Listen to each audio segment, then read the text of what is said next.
uma das maiores mentes, uma mente brilhante da nossa geração, foi um homem chamado Steve Jobs. Foi um empresário norte-americano que fundou a Apple. A Steve Jobs, só para você ter ideia, é atribuída a criação do iPod, do iPhone, né, que eu estou filmando, que eu estou fazendo essa transmissão, do iPad. Só que apesar de toda a sua fama, toda a sua fortuna, apesar da posição privilegiada que ele teve no mundo dos negócios, ele morreu aos 56 anos de idade, vítima de um câncer no pâncreas. Então,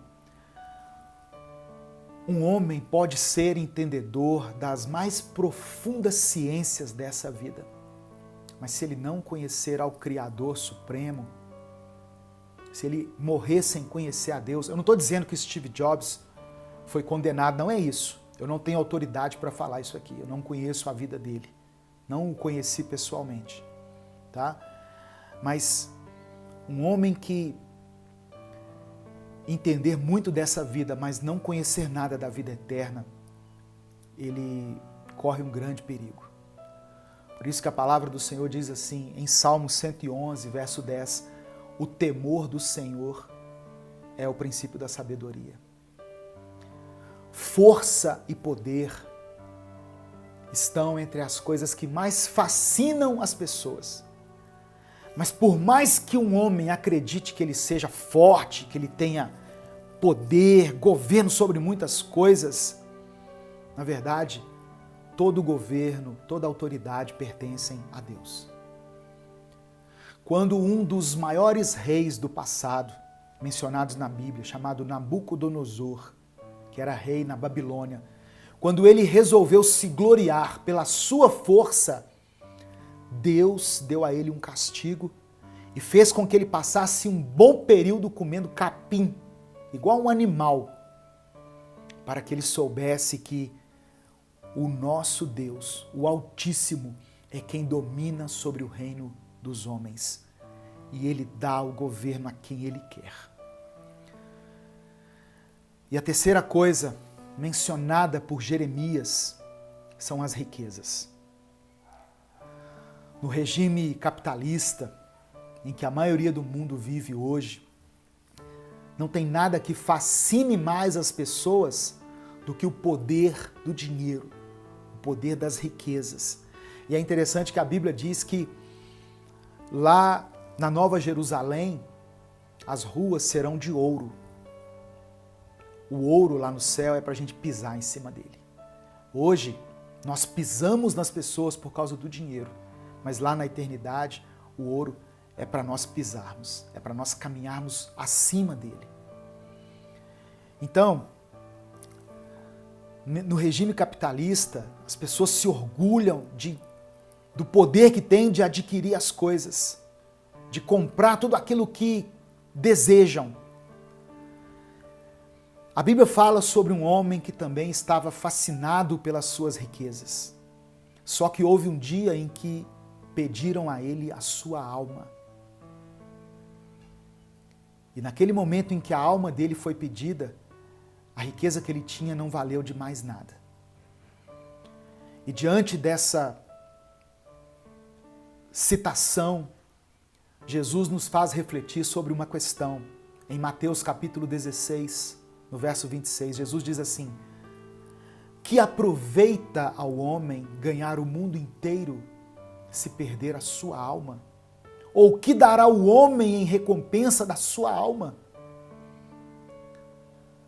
Não é pecado ser rico, mas não deixe que o dinheiro se torne o seu Deus.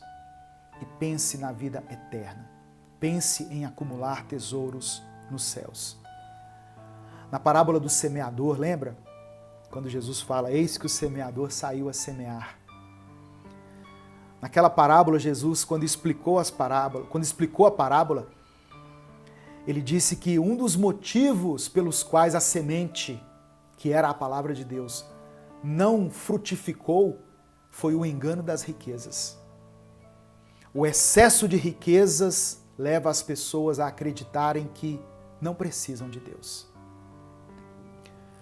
O apóstolo Paulo foi alguém que entendeu que nessa vida não tem nada de que o homem possa se gloriar, a não ser a cruz de Cristo, pela qual o homem morre para o mundo e vive para Deus. Gálatas capítulo 6, versículo 14. Se você está anotando, anota esse aí também. Olha o que Paulo disse.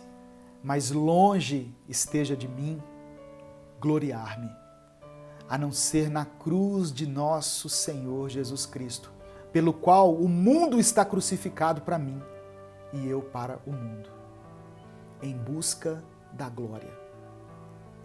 A verdadeira glória que nós devemos buscar nessa vida é a intimidade com Deus. É entendermos e conhecermos ao Senhor, na profundidade dos seus ensinamentos, na beleza da sua santidade. E para encerrar essa palavra, eu vou examinar aqui, na palavra de Deus, na palavra liberada pelo profeta Jeremias, 3 atributos do Senhor que são mencionados por ele: lealdade, justiça e retidão. Deus é um Deus leal, um Deus justo e um Deus reto. Ele age com lealdade no sentido de nos oferecer a salvação em Cristo. Apesar dos nossos pecados, nós ainda éramos pecadores quando Jesus entregou a sua vida por nós na cruz. Segunda coisa, Deus é justo. Ele age com justiça. Significa que Deus não vai salvar aquele que não se arrepende e que não abandona os seus pecados. Provérbios capítulo 28, verso 13 diz assim, que quem encobre as suas transgressões não prospera, mas aquele que as confessa e abandona alcança misericórdia. A misericórdia de Deus é derramada sobre aqueles que se arrependem, que reconhecem a sua condição de pecadores. Romanos capítulo 6, verso 23 diz assim que o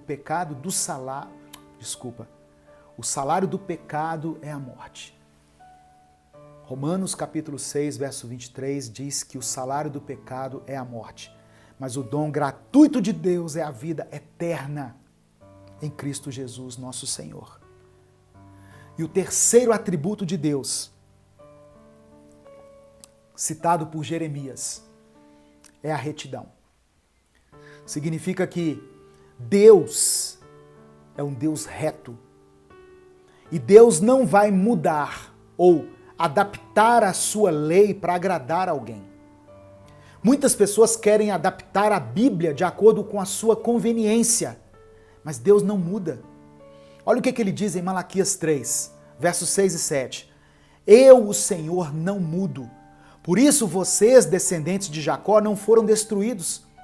Desde o tempo dos seus antepassados, vocês se desviaram dos meus decretos e não os obedeceram. Voltem para mim e eu voltarei para vocês, diz o Senhor dos Exércitos. Então, irmãos, essas são verdades das quais nós não podemos nos esquecer e não podemos desconsiderar. Se Deus negligenciasse os nossos pecados, Jesus não teria que morrer por nós. Nós não podemos confundir a graça de Deus com a permissividade. Não podemos confundir a liberdade que temos com a libertinagem. Eu quero que você reflita nessa palavra. Buscando a glória de Deus. Qual tem sido o motivo da sua glória? Em que você tem se gloriado? Às vezes você está se orgulhando de uma forma excessiva por causa da sua sabedoria ou por causa da posição que você ocupa ou por causa da sua riqueza. Mas se você não buscar a Deus, se você não procurar agir como Deus, de uma forma leal, de uma forma justa e reta, essas coisas não valem nada. Amém? Que você receba essa palavra no seu coração, em nome de Jesus. Eu quero orar por você, eu quero colocar a sua vida diante do altar de Deus.